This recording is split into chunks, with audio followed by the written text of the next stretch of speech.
열심히 일을 하고 돌아온 남편이 샤워를 하러 들어갔습니다. 샤워를 하려고 보니 비누가 없었습니다. 비누가 떨어진 게 일주일째 되었습니다. 남편은 화가 나서 아내한테 소리를 질렀습니다. 당신 집에서 뭐 하는 사람이야? 비누 떨어진 지가 일주일이 됐는데 뭐 하는 거야?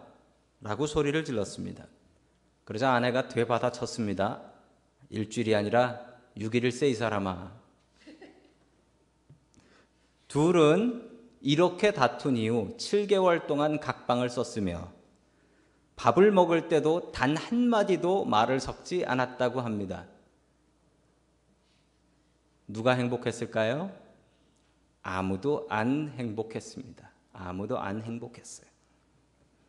뭐 비누가 대단하다고, 비누 없으면 그냥 샴푸로 대충 해도 되고 급하면 자기가 싸다 써도 되는데 이것 때문에 7개월 동안 이렇게 다투면 남편은 행복했을까요? 아내는 행복했을까요? 아무도 안 행복합니다. 여러분, 우리가 왜 용서하면서 살아야 될까요? 우리가 용서하면서 살아야 되는 이유는, 가장 큰 이유는 내가 살려면 용서해야 된다. 오늘 영어 제목이 Forgive to Live예요.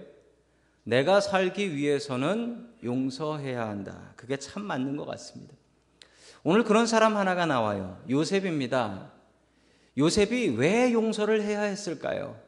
여러 가지가 이유가 있지만 여러분, 요셉은 자기 살기 위해서라도 용서하면서 살아야 되었습니다. 여러분은 어떻습니까? 오늘 하나님의 말씀을 준비하면서, 증거할 준비를 하면서 제 마음속에서도 품었던 생각이 이것입니다. 내가 용서하지 못하는 단 하나를 이 말씀을 통하여, 이 예배를 통하여 용서하자. 여러분, 그러면 오늘 예배 성공이고 오늘 설교 성공입니다. 여러분 마음속에 정말 내가 용서하기 힘든 일, 용서하기 힘든 사람 하나를 마음속에 품으십시오. 그리고 그 사람을 용서하는 기술을 습득해서 돌아가는 저와 여러분 될 수 있기를 주님의 이름으로 간절히 축원합니다. 아멘. 첫 번째 용서의 기술, 용서를 준비하라. 준비해야 용서할 수 있다라는 말씀입니다.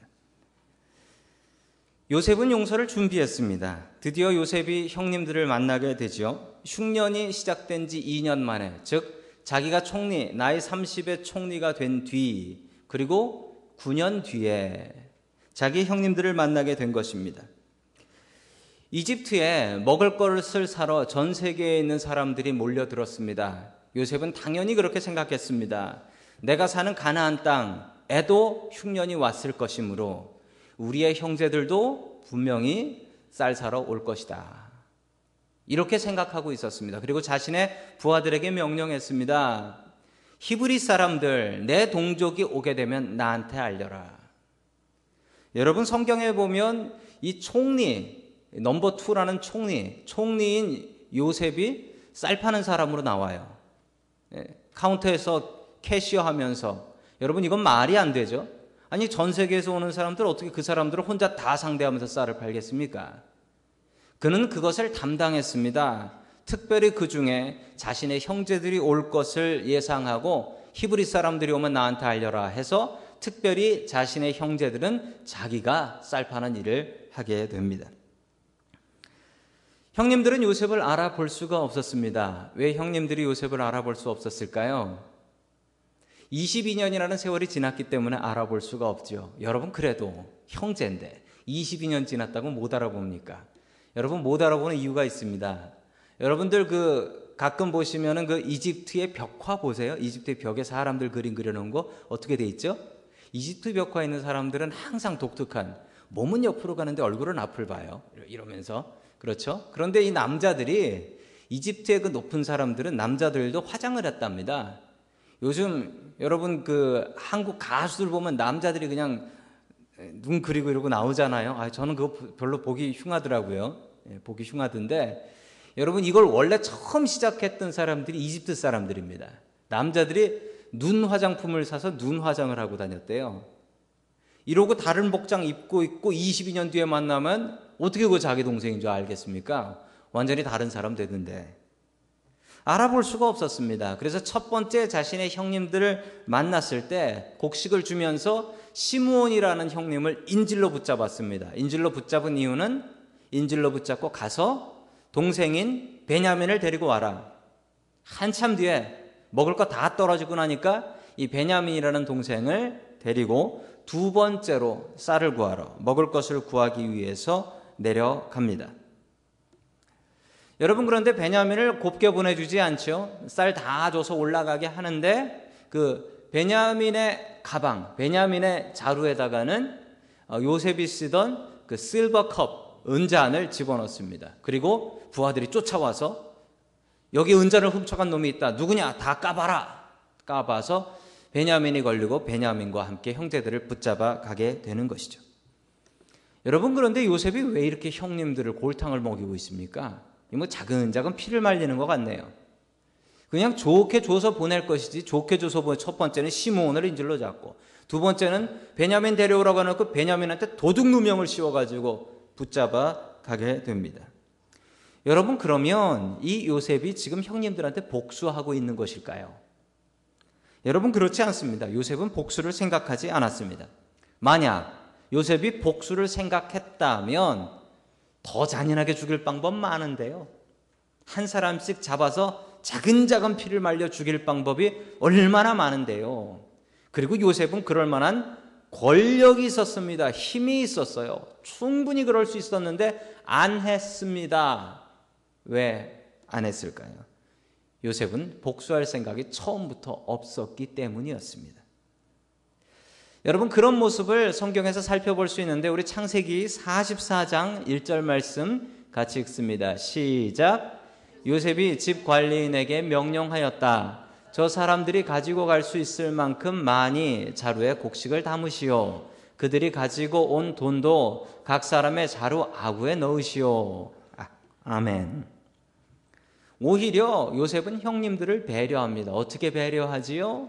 곡식을 사러 왔는데 곡식을 담아주는데 어떻게 담아주래요? 가득. 입구까지 가득 담으라. 가져갈 수 있을 만큼 가득. 그리고 어떻게 하래요? 자루에다가 곡식만 담는 게 아니라 사러 와서 주었던 돈도 담으라는 거예요. 돈도 돌려주라는, 그것도 어디 담으래요? 입구에, 이 주둥이에다가 거기다 넣으라는 거예요. 밑에 넣으면 돈이 있는지 없는지 어떻게 알겠어요? 형님들이 바로 딱 열어봐서 돈을 안 받고 돌려줬네. 고마운 사람. 돈이 떨어지면 못 내려올 거 아니에요. 형님들이. 돈 떨어지지 않게 그 돈 다시 돌아넣어서 형님들 다시 또 오세요. 이렇게 배려를 하고 있습니다. 처음부터 복수할 생각은 없었습니다. 여러분, 요셉은 처음부터 용서할 생각을 갖고 있었습니다. 그런데 문제가 있었습니다. 형님들을 처음 만나서 형님, 나는 요셉이고요. 형님들을 용서합니다. 라고 이야기를 하면 무슨 일이 생길까요? 형님들이 기겁을 하겠죠? 기겁을 할 겁니다. 그리고 잘못됐다고 싹싹 빌겠죠? 그리고 곡식을 가지고 자기 가나안 땅으로 다시 돌아가겠죠? 그런데 가서 아버지한테 이 얘기를 다 이야기할까요? 아니면 우리 가서 아버지한테는 아무 일도 없었던 거로 하자. 우리 죄가 들통이 나겠다라고 할까요? 물론 둘 다 가능성이 있습니다. 요셉은 이것을 걱정했던 것입니다. 형님들에게 형님, 내가 동생입니다 얘기하면 형님들이 회개하고 새 사람이 될 수도 있지만 반대로 우리 못 본 거로 하자. 우리 동생 못 본 거로 하자. 아버지에게 가서 거짓말하자. 분명히 이럴 사람들 아닙니까? 요셉에게 그렇게 했던 것을 보면 분명히 그럴 사람들입니다. 그러므로 요셉은 형님들을 배려할 수는 있었지만 형님들에게 자기 자신을 밝힐 수는 없었습니다. 대신 누구한테 밝히려고 하냐면 자기의 친동생 베냐민 혹은 아버지인 야곱, 이 둘에게는 진실을 밝힐 생각을 하고 있었습니다. 그래서 두 번째는 베냐민을 데려오라고 하고 베냐민한테 누명을 씌워서 베냐민만 남아있게 하려고 한 것입니다. 베냐민에겐 이야기할 수 있죠. 왜 그렇지요? 요셉한테는 형제가 12명이 있었습니다. 그런데 그 12명이 어머니가 다 달랐습니다. 4명의 어머니가 있었습니다. 이 어머니 4명에 따라서 그룹을 지어서 서로 괴롭히고 서로 따돌리고 그 중에 가장 약한 그룹이 이 요셉과 베냐민이라는 그룹이었습니다. 그랬기 때문에 자신의 친동생인 베냐민에게는 이야기할 수 있다. 그리고 항상 마음에 걸렸던 게 내 동생 베냐민을 돌봐야 되는데 내가 여기 종으로 붙잡혀서 내 동생 어떻게 하나, 이 걱정을 하고 살았던 요셉이었습니다. 여러분, 그러면 이제 이해가 되실 것입니다. 요셉은 처음부터 복수할 생각은 없었습니다. 요셉은 처음부터 용서할 생각만 가지고 있었습니다. 그리고 어떻게 기회를 봐서 어떻게 용서할 것인가, 그것을 마음속에 생각하고 살았던 것입니다. 요셉은 복수를 꿈꾸고 살았던 사람이 아니었습니다. 멋지게 용서하고 싶었던 사람이 바로 요셉이었습니다. 여러분, 우리도 요셉을 닮아야 하겠습니다. 내가 당한 대로 그대로 복수해 줄 거야. 이 마음은 크리스찬들이 품을 마음이 아닙니다. 오른쪽 뺨을 맞으면 왼쪽 뺨도 돌려댈 수 있는 것이 우리 크리스찬들의 모습이어야 합니다. 용서하는 사람, 바로 예수님 닮은 크리스찬의 모습입니다. 여러분, 용서를 꿈꾸며 살아가십시오. 준비되지 않으면 용서할 수 없습니다. 내가 미워하는 그 사람, 용서하는 것 지금부터 연습하십시오. 그 사람 만나면 이렇게 얘기할 거야, 이렇게 용서할 거야, 마음속에 품으십시오. 준비하지 않은 사람은 용서할 수 없습니다. 마음속에 칼을 품고 있는 사람은 분명히 그 사람 만나면 칼이 나올걸요. 마음속에 용서를 품고 있으면 그 사람 마음에서 용서가 나올 것입니다. 여러분, 요셉은 용서의 사람이었습니다. 준비된 사람이 용서할 수 있습니다. 여러분, 마음속에 미워하고 있는 사람, 용서하지 못하는 그 사람 용서할 준비하십시오. 그리고 용서하며 살아갈 수 있는 저와 여러분 될 수 있기를 주님의 이름으로 간절히 축원합니다. 아멘. 두 번째, 하나님께서 우리에게 주시는 말씀은 변해야 용서할 수 있다라는 말씀이에요. 변해야 용서할 수 있다. 여기서 또 하나의 질문이 나옵니다. 지금까지 자신을 밝히지 않던 요셉이 왜 갑자기 형님들 앞에 형님, 내가 요셉입니다 라고 하면서 자기 자신을 밝혔을까요? 베냐민과 야곱이 아니면 자기 자신을 밝히지 않겠다고 다짐했던 요셉이 왜 형님들 앞에서 형님, 내가 요셉입니다, 내가 종으로 팔려갔던 요셉입니다 라고 왜 밝혔을까요? 도대체 요셉이 바뀐 이유는 무엇이었을까요? 우리 다 함께 창세기 44장 33절 말씀 같이 봅니다. 시작. 그러니 저 아이 대신에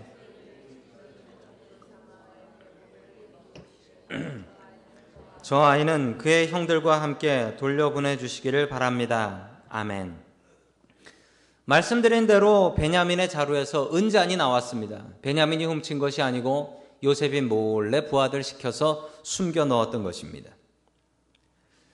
여러분, 베냐민을 붙잡아 놓고 싶었던 이유는 자기의 친동생이었기 때문이었고, 자기 친동생에게 자기가 살아있다라는 것을 알려주고 싶었기 때문에 자기 친동생을 붙잡아 두었던 것입니다. 자신의 친동생 베냐민이 너무도 그리웠고 자기가 종살이 하면서 아니 그 나쁜 형님들이 내 동생 베냐민 잡아 죽이는 것 아닌가, 내 동생 베냐민을 나처럼 노예로 팔아서 어디다 던져버리는 것이 아닌가, 이 걱정에 잠 못 이루던 세월을 보냈습니다. 그런데 이 말 한마디가 요셉의 생각을 완전히 바꿔버렸습니다. 자신의 형님 그리고 레아의 아들이었던 유다가 베냐민을 잡아서 종으로 쓰겠다고 하니까 그러지 마십시오. 내가 종이 되겠습니다. 이 베냐민 돌려보내 주십시오. 이 베냐민 없으면 우리 아버지 숨 넘어가십니다. 이 말에 요셉이 마음이 바뀌어요. 왜 바뀌었습니까? 요셉의 마음이 바뀐 게 아니고 요셉이 확인을 한 것입니다. 우리 형님들이 바뀌었네. 우리 형님들이 변했네. 하나같이 막내 동생 베냐민을 구하겠다고 자기 목숨을 내놓겠다고 하는 형님들, 특히 유다의 모습을 보면서 우리 형님들이 바뀌었네. 내가 더 이상 나를 숨길 필요가 없겠네. 나 팔아먹고 행복하게 살아갈 줄 알았더니 형님들이 변했어요. 그 변한 모습을 자기의 눈으로 보았습니다. 우리 다 함께 창세기 42장 21절 말씀 같이 봅니다. 시작. 그들이 서로 말하였다. 그렇다. 아우의 일로 벌을 받는 것이 분명하다. 아우가 우리에게 살려달라고 애원할 때에 그가 그렇게 괴로워하는 것을 보면서도 우리가 아우의 애원을 들어주지 않은 것 때문에 우리가 이런 괴로움을 당하는구나. 아멘. 요셉 앞에서 요셉은 들키지 않으려고 이집트 말로 이야기를 하고 있는데 요셉인지 알지도 못하면서 괴로운 일을 당하니까 그때 입버릇처럼 형제들이 하는 이야기가 이것이었습니다. 그래, 내 동생 괴롭히고 내 동생 팔아먹더니 우리가 이 꼴을 당하는구나. 이 꼴을 당해도 싸구나. 22년 동안 슬픈 일, 괴로운 일 있을 때마다 입버릇처럼 했던 이야기. 그래, 우리가 동생한테 몹쓸 짓 하더니 이런 일을 당하는구나. 여러분, 한국말에 이런 말이 있습니다. 맞은 사람은 발 뻗고 자지만 때린 놈은 발 뻗고 못 잔다고. 그 말이 딱 맞습니다. 요셉은 마음속에 그래, 만나면 용서해야지 용서를 품고 살았지만 죄 지었던 형님들은 두 발 뻗고 못 잤습니다. 나쁜 일이 생길 때마다 그래, 우리가 동생한테 몹쓸 짓 하더니 이런 벌을 받는구나. 22년이라는 세월 동안을 이렇게 살았습니다. 그 누구도 편하게 살지 못했습니다. 용서 없이 편안함이 없었습니다. 계속해서 45장 2절 말씀 같이 봅니다. 시작. 한참 동안 그 울음소리가 어찌나 크던지 밖으로 물러간 이집트 사람들에게도 들리고 바로의 궁에도 들렸다. 아멘. 총리의 채통을 지키기 위해서 자신의 부하들을 다 밖으로 나가라고 했습니다. 도저히 참을 수 없어서. 그리고 이제 형님들한테 자기 자신을 밝히기 위해서 다 나가라고 하고 형님들과 자기만 남았습니다. 들키지 않으려고 했는데 그 서러운 울음소리가 얼마나 컸는지 들키지 않으려고 내보낸 자신의 부하들이 다 들어버렸습니다. 얼마나 서러웠을까요? 얼마나 서러웠을까요? 변했던 형들 때문에 용서할 수가 있었습니다. 여러분, 얼마나 서러웠을까요, 요셉이? 그렇게 살려달라고 애원을 하고 그렇게 다시는 꿈 얘기하지 않겠다고, 형님들 다시는 내가 거들먹거리지 않겠다고 제발 살려달라고 하는데 옷 벗기고 때리고 빠져 죽으라고 물구덩이에 집어 던지더니 살려달라고 애원하는 동생을 종으로 팔아버렸습니다. 여러분, 요셉에게는 잊을 수 없는 충격입니다. 여러분, 그런데 변한 것은 형님들이었습니다. 형님들이 변했어요. 형님들이 변해서 자기의 막내 동생을 위해서 목숨 바치겠다고 하는 것에 변했고, 그런데 진짜 변한 것은, 그보다 먼저 변한 것은 요셉이었습니다. 여러분들이 요셉이라면 형님들 용서할 수 있겠습니까?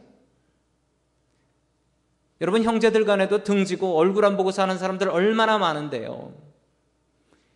요셉이 용서할 수 있었던 것은 요셉이 먼저 변했기 때문이었습니다. 요셉이 먼저 용서의 사람으로 변했습니다. 복수를 꿈꾸고 살았다면 여러분, 요셉은 지금 총리의 자리까지 오르지 못했을 것입니다. 항상 원망하며 불평하며 하나님이 살아계시면 내 형님들 만나기만 해봐라, 다 죽여버릴 거다. 총리가 되지 못하고 살인자로 살아갈 수밖에 없었을 것입니다. 여러분, 용서는 변해야 합니다. 누가 변해야 할까요? 물론 나한테 죄 지은 그 사람이 변해야지요. 그 사람이 변해야지요. 여러분, 그런데 그 사람이 변해서 여러분들 앞에 무릎 꿇고 나타나시면 여러분 용서하시겠습니까? 여러분이 변하지 않으시면 그 사람이 무릎 꿇고 와도 여러분 용서할 수 없습니다. 요셉은 일찌감치 변했습니다. 우리 형님들 내가 만나면 멋지게 용서할 거야. 요셉이 변했기 때문에 변한 형님들의 모습을 보고 용서할 수 있었습니다. 아니, 그보다도 이미 전에 요셉은 용서의 사람으로 변해 있었습니다. 여러분, 내가 변해야 용서할 수 있습니다. 내가 변해야 합니다. 다른 사람이 아닙니다. 여러분, 용서의 사람으로, 요셉처럼 용서의 사람으로 내가 먼저 변화받기를 주님의 이름으로 간절히 축원합니다. 아멘. 마지막 세 번째로 하나님께서 주시는 말씀, 용서의 기술은 하나님의 섭리를 믿는 사람 용서할 수 있습니다. 하나님의 섭리를 믿는 사람은 용서할 수 있습니다. 아니, 용서가 아니라 더한 것도 할 수 있습니다. 섭리라는 말이 참 어려운 말입니다. 이 섭리라는 말, 영어로 providence라는 말입니다. providence. 이 말이 뭐냐면 하나님께서 세상을 운영하시는 계획입니다. 하나님의 계획, 그것을 어려운 말로 섭리라고 합니다. 하나님께서 지구와 온 우주를 운영하십니다. 여러분 그렇지요? 믿으십니까? 예, 맞습니다. 여러분 그러면 하나님께서 내 인생은 어떨까요? 하나님께서 전 세계 모든 것을 운영하시는데 나만 빼고 운영하실까요? 나를 향한 계획은 없으실까요? 그렇지 않습니다. 나를 향한 분명한 계획도 하나님께서 갖고 계시다라는 사실입니다. 세상을 살다 보면 힘든 일이 있습니다. 어려운 일이 있습니다. 괴로운 일도 있습니다. 여러분 그것은 사탄이 준 것일까요? 하나님께서 나에게 필요해서 주신 것이라는 믿음, 그 믿음을 고백하는 게 이것이 하나님의 섭리입니다 라고 고백하는 것입니다. 요셉은 분명히 알았습니다. 만약 요셉이 이집트로 팔려오지 않았다면 이집트 총리가 될 수 없었을 것입니다. 만약 요셉이 감옥살이를 하지 않았다면 역시 이집트 총리가 될 수 없었을 것입니다. 만약 거기서 만난 술 따르는 관리가 그 사람이 요셉을 2년 동안 잊어버리지 않았다면 요셉은 이집트 총리가 될 수 없었을 것입니다. 여러분 이 하나도 빠졌다면 요셉은 이집트의 총리가 될 수 없었습니다. 그리고 그뿐 아니라 수많은 사람들이 7년 풍년 동안 떡 해먹고 즐기다가 7년 흉년 때 굶어 죽었을 것입니다. 이 모든 것이 하나님의 계획이셨다라는 것을 요셉은 인정했기 때문에 요셉은 용서할 수가 있었습니다. 여러분 참 놀라운 것이 22년이라는 세월 동안 가족하고 떨어져서 그리고 이방 종교를 섬기는 나라에 가서 살았습니다. 그런데 기가 막힌 것은 요셉이 첫 번째 자신의 말을 잊어버리지 않았습니다. 자신의 형님들에게 완벽한 히브리 말로 이야기를 합니다. 이게 쉬운 일일까요? 절대로 쉬운 일 아닙니다. 그리고 또한 그 이집트의 이방신들 사이에서 하나님을 온전히 믿고 하나님의 신앙을 고백합니다. 여러분 이게 쉬운 일이 아닌 게 17살의 노예로 이민을 왔지만 22년이라는 세월 동안 여러분 자기 동포 떨어져서 살아보세요. 믿음 지킬 수 있는지 언어 지킬 수 있는지 여러분 이거 쉬운 일 아닙니다. 절대로 쉬운 일 아닙니다. 그런데 요셉은 완벽했어요. 요셉의 아내가 누구였습니까? 이집트 제사장의 딸이었어요. 그럼 이집트 말 쓰죠? 종교는 당연히 이집트 태양신 숭배하죠. 그러나 요셉은 그것에 영향받지 않고 오히려 가족을 이끌고 믿음 생활했습니다. 대단한 일이죠. 대단한 일이죠. 여러분 미국 사회에서 이 한인 교회들이 참 독특합니다. 얼마 전에 저희 미국 노회 어르신을 한번 만났는데 미국 분이세요. 그분이 이야기하는 한국 교회의 미스테리가 있습니다. 한국 교회의 미스테리가 뭐냐면 독일 교회도 있었고 프랑스 교회도 있었다. 그런데 그 교회들의 특징은 참 잘 되다가 1세가 지나면 2세부터는 영어로 예배드리더라. 그래서 영어 교회 돼버리고 그 교회의 아이덴티티 정체성이 없어지더라. 독일 교회라는 정체성도 없어지고 영국 교회라는 정체성도 없어지고. 그런데 유독 한국 교회는 특이하게 한국 교회가 생긴 지 벌써 100년이 넘어요. 그런데도 불구하고 한국말 쓰고 믿음 지키고 있는 것을 보면 참 한국 교회는 대단한 것 같다라는 이야기를 했습니다. 여러분 이게 한국 교회의 사명인 것 같습니다. 그리고 요셉의 비전인 것 같습니다. 요셉은 믿음과 언어를 분명하게 지켰습니다. 그리고 용서합니다. 그리고 용서해요. 그런데 여러분 엄밀하게 이야기하자면 용서하지 않습니다. 왜 용서하지 않냐면 용서할 게 없습니다. 당신들이 잘못한 게 없습니다. 하나님께서 다 하신 건데. 당신들이 악한 마음을 품고 나를 괴롭히고 나를 팔았지만 그게 당신들의 뜻이 아니었고 하나님의 계획이셨기 때문에 당신들 잘못이 아닙니다. 죄책감 갖지 마세요. 여러분, 이렇게 놀라운 이야기를 합니다. 우리 창세기 45장 8절 말씀 같이 봅니다. 시작. 그러므로 실제로 나를 이리로 보낸 것은 형님들이 아니라 하나님이십니다. 하나님이 나를 이리로 보내셔서 바로의 아버지가 되게 하시고 바로의 온 집안의 최고의 어른이 되게 하시고 이집트 온 땅의 통치자로 세우신 것입니다. 아멘. 여러분, 요셉이 분명하게 자신의 괴로웠던 기억을 기억하고 있었습니다. 그러나 실제로 나를 보내주신 이는 당신들이 아닙니다. 당신들이 나를 죽이려고 하고 판 것을 나는 기억합니다.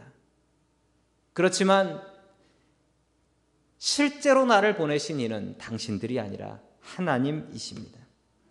여러분, 용서는 생각의 틀을 바꾸는 것입니다. 생각의 틀을 어떻게 바꾸는 거냐면요, 너 때문에가 하나님 덕분에로 바뀌는 것입니다. 너 때문에가 하나님 덕분에로 바뀌는 거예요. 요셉이 그랬습니다. 너 때문에 내가 이 모양 이 꼴로 산다라는 원망이 하나님 덕분에 내가 이렇게 되었습니다. 여러분이 당한 모든 일에 너 때문에를 하나님 덕분에로 바꾸십시오. 그러면 여러분 용서할 수 있습니다. 아니, 용서할 게 없어집니다. 용서할 게 없어져 버려요. 이게 하나님 덕분에 된 일인데, 용서할 게 무엇이냐? 생각의 틀을 바꾸십시오. 너 때문에를 하나님 때문에, 하나님 덕분에. 그러면 용서할 수 있습니다. 아니, 용서할 게 없어집니다. 미국에 오면 아이들 키우면서 미국 풍습들을 많이 배웁니다. 그 중에 하나가 독특한 날이 있는데 애들이 학교 갈 때 녹색 옷을 입고 가는 날이 있습니다. 무슨 날이죠? 성 패트릭 데이라는 날이 있어요. 이 날은 애들이, 저희 애도 그러더라고요. 학교 갈 때 녹색 옷을 입고 가야 돼요. 그래서 야, 녹색 옷이 어딨냐 그랬더니 이거 안 입고 가면 애들이 꼬집어요. 이거 안 입고 가면 애들이 꼬집는답니다. 그래서 녹색 옷을 입고 가요. 이날에 얽힌 이야기가 있습니다. 이 패트릭이라는 영국 아이 하나가 있었습니다. 16살. 자기 아버지가 집사님이었대요. 아주 독실한 집사님이었고 잘 사는 집안이었답니다. 근데 16살이 됐던 어느 날 밖에 놀러 나갔다가 해적을 만나서 해적들한테 붙잡혀서 슬레이브, 노예로 붙잡혀 가는데 바로 그 옆에 있는 동네에 아일랜드라는 나라에 그 당시에 켈트족이라는 야만인들이 살고 있었답니다. 이 켈트족한테 붙잡혀 가서 거기서 노예살이를 몇 년 동안 했다라고 합니다. 근데 꿈을 꾸는데 갑자기 하나님께서 너 빨리 도망 나와라. 그래서 도망 나와서 항구로 가봐라. 그러니까 항구에 가니까 그 잉글랜드, 영국으로 가는 배가 있더랍니다. 그 배를 올라타라라는 마음을 하나님께서 주시더래요. 그 배를 올라타고 그냥 집까지 왔대요. 아주 쉽게 탈출을 한 거죠. 이 종이 탈출하는 게 쉬운 게 아닌데. 그래서 젊은이가 된 이 패트릭이라는 사람이 나의 일생은 하나님께서 주신 것이니 하나님을 위해서 사용하겠습니다 라고 해서 신부님으로 서원을 하고 신부님이 됩니다. 이렇게 수십 년 동안 신부님으로 생활을 하고 있는데 갑자기 꿈을 꿨습니다. 잠자다 꿈을 꿨는데 꿈속에서 자기가 보았던, 자기를 그렇게 학대하고 괴롭혔던 그 켈트인 하나가 나와서 이렇게 이야기하더랍니다. 거룩한 노예 소년이여, 우리를 와서 구해다오. 이걸 꿈이라고 꿉니다. 여러분, 이런 꿈을 꾸시면 어떻게 하시겠습니까? 그 원수 같은 인간이 꿈에 나와서 우리를 와서 구해다오라고 하는데 여러분 어떻게 하시겠습니까? 여러분이 패트릭이 이 꿈을 꾸고 나서 뭐라고 얘기했냐면 아멘 그래버렸습니다. 아멘 그래버렸어요. 그리고 아일랜드에 켈트족 전도를 하러 간다고 하니까 잉글랜드 사람들이 이렇게 얘기했답니다. 그 야만인들은 영혼이 없는 놈들이라 그 놈들한테는 전도를 할 수가 없다. 그 놈들한테는 복음이 아깝다. 그런데 이 패트릭이 배를 타고 다시 자기가 노예로 섬겼던 그 동네에 가서 자신을 학대했던 사람들을 용서하고 그 사람들한테 복음을 전해서 아일랜드 교회를 세웁니다. 여러분, 요셉과 같은 사람입니다. 이 모든 것이 하나님의 뜻이었구나 생각하니까 용서할 게 없었습니다. 내가 노예살이 하면서 켈트 말을 배웠으니, 켈트 문화를 배웠으니 내가 전도하는 것이 맞다라고 생각하니 그때 나를 괴롭게 했던 그 사람들이 용서할 게 없습니다. 이 모든 것이 너 때문이 아니라 하나님 때문에, 하나님 덕분에였습니다. 여러분, 하나님을 믿으면 용서할 수 있습니다. 여러분이 괴로워하는 기억을 너 때문에를 하나님 때문에, 하나님 덕분에로 바꾸십시오. 그러면 세상에 용서 못할 일이 없습니다. 아니, 용서할 일이 없어집니다. 요셉은 그렇게 살았습니다. 여러분들도 요셉처럼 용서의 사람으로 거듭날 수 있기를 주님의 이름으로 간절히 축원합니다.